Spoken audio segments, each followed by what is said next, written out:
Hello class, स्वागत है आपका एसजीआई ऑनलाइन क्लास में। क्लास आज मैं आपको हिंदी भाषा में पाठ 17 समास के एक्सरसाइज को समझाऊंगी। बच्चों, पिछले वीडियो में आपने समास किसे कहते हैं व समास के कितने भेद होते हैं उनको पढ़ा व समझा।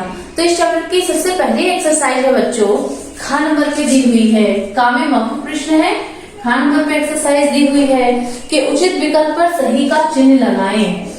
उचित विकल्प पर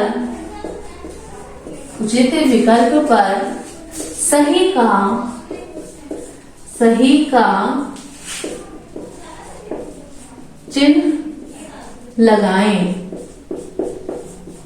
ठीक है बच्चों, पहला कौन सा है? खा नंबर पे उचित विकल्प पर सही का चिन्ह लगाएं। पहला है अव्ययी भाव समास का उदाहरण है। पहला है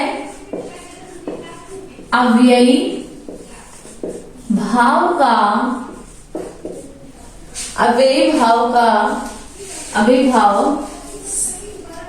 समास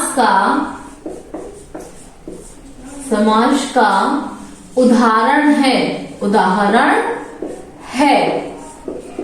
इसमें आपके 3 ऑप्शन दिए। पहला यथाशक्ति, हिमालय और पुरुषोत्तम।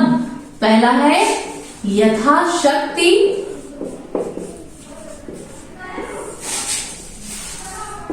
दूसरा है हिमालय और तीसरा है बच्चों पुरुषोत्तम।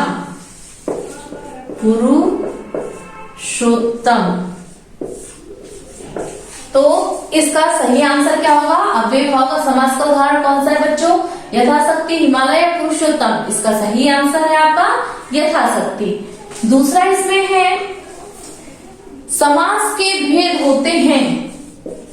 समास के भेद होते हैं। कितने ऑप्शन में दिया है? 4, 5, 6। पहला ऑप्शन में दिया हुआ है 4, दूसरे में दिया है 5 और तीसरे ऑप्शन में दिया है 6। तो इसका सही आंसर है 6, क्योंकि आपके समास कितने होते हैं? 6। अव्ययी भाव समास, तत्पुरुष समास, कर्मधारय समास, द्विगु समास, द्वंद्व समास और बहुब्रीहि समास। इसलिए समास कितने हुए? 6। इसके बाद तीसरा दिया है लंबोदर शब्द में समास है। तीसरा है लंबोदर शब्द में समास है। ऑप्शन दिए हुए हैं तत्पुरुष, बहुब्रीहि, कर्मधारय। पहला दिया है तत्पुरुष, दूसरा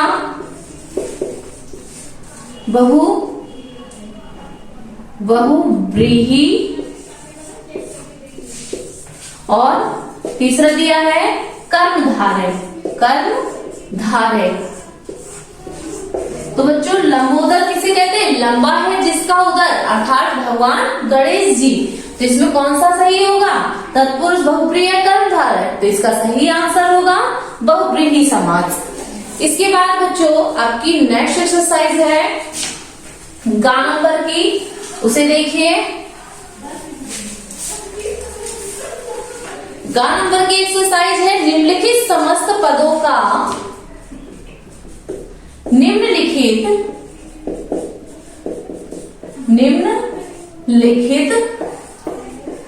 समस्त पदों का विग्रह कीजिए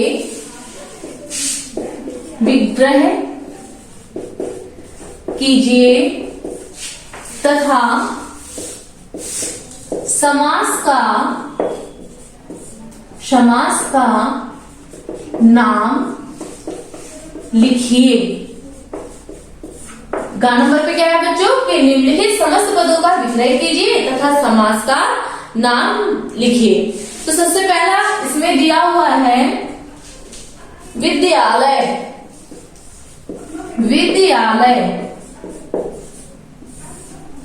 दूसरा है लंबोदर। और तीसरा दिया हुआ है कमल नयन, कमल नयन। और चौथा शब्द दिया हुआ है बच्चों धूप छांव, धूप छांव।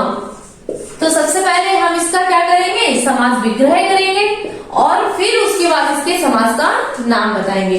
तो सबसे पहला है विद्यालय, अर्थात इसका विग्रह होगा विद्या के लिए आलय। ठीक, इसमें कौन सा समास हो जाएगा बच्चों, तत्पुरुष समास। क्यों हो जाएगा, क्योंकि इसमें कारक चिन्ह आया हुआ है। कारक चिन्ह क्या है, के लिए। जहां पर कारक चिन्ह आते हैं वहां पर कौन सा समास होता है, तत्पुरुष समास। इसके बाद दूसरा शब्द हुआ है लंबोदर। तो लंबोदर का होगा लंबा है उदर जिसका, लंबा है उदर जिसका। अर्थात क्या हो जाएगा इसमें, गणेश जी, गणेश जी। ठीक है, लंबा है उदर जिसका अर्थात गणेश जी। इसमें आपका कौन सा समास हो जाएगा बच्चों, बहुव्रीहि समास। इसमें होगा बहुव्रीहि समास। ठीक है, इसके बाद नेक्स्ट है कमल नयन। तो कमल के समान नयन, कमल के समान नयन। तो इसमें हो जाएगा कर्मधारय समास, कर्मधारय समास। ठीक है, नेक्स्ट वर्ड है धूप छांव। तो धूप और छांव, धूप और छांव। इसमें क्या हो जाएगा बच्चों, द्वंद्व समास। जहां पर शब्द के मध्य में और की प्राप्ति होती वहां पर कौन सा समास आएगा, द्वंद्व समास। इसके बाद नेक्स्ट एक्सरसाइज है बच्चों, घ नंबर की एक्सरसाइज को देखें। घ नंबर की एक्सरसाइज है कि सही कथन पर सही। घ नंबर की एक्सरसाइज है सही कथन पर सही तथा गलत कथन पर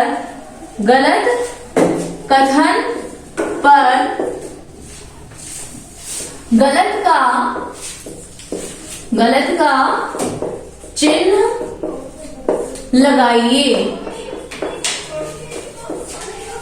तो इसमें सबसे पहला वाक्य बच्चों, दो या दो से अधिक, दो या दो से अधिक, दो या दो से अधिक शब्दों के मेल को, दो या दो से अधिक शब्दों के मेल को समास कहते हैं। तो ये कथन कैसा है बच्चों, दो या दो से अधिक शब्दों के मेल को क्या समास कहते हैं, नहीं, दो या दो से अधिक शब्दों के मेल से जो नया पद बनता है उसे हम समास कहते हैं। तो यह कथन गलत होगा। इसके बाद नेक्स्ट सेकंड वाक्य है, समास में विभक्ति या शब्दों का लोप नहीं होता। समास में विभक्ति तथा शब्दों का लोप नहीं होता। तो बच्चों विभक्ति का तो लोप होता है, लेकिन जैसे राजा राजपुत्र, तो यहाँ पर राजा का पुत्र ये नहीं लिखा होता है, विभक्ति का लोप होता है, तो यह भी कथन आपका कैसा होगा, असत्य होगा। नेक्स्ट है आपका तीसरे नंबर पे, नीलकंठ में तत्पुरुष समास है। नीलकंठ कंठ में तत्पुरुष समास है। तो यह कथन भी असत्य है। क्यों असत्य है बच्चों? क्योंकि नीलकंठ भगवान शिव के लिए कहा जाता है। नीला है कंठ जिसका अर्थात भगवान शंकर जी, तो इसमें बहुव्रीहि समास होगा। इस प्रकार से यह कथन भी असत्य हुआ। चौथा इसमें वाक्य दिया हुआ है, यथाशक्ति में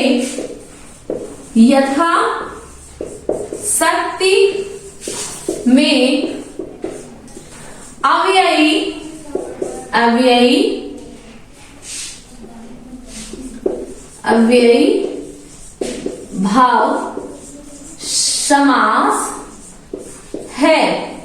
तो बच्चों यह कथन सत्य है, क्योंकि यथाशक्ति, शक्ति के अनुसार, यहाँ पर यथा जो शब्द है यह अव्यय शब्द है।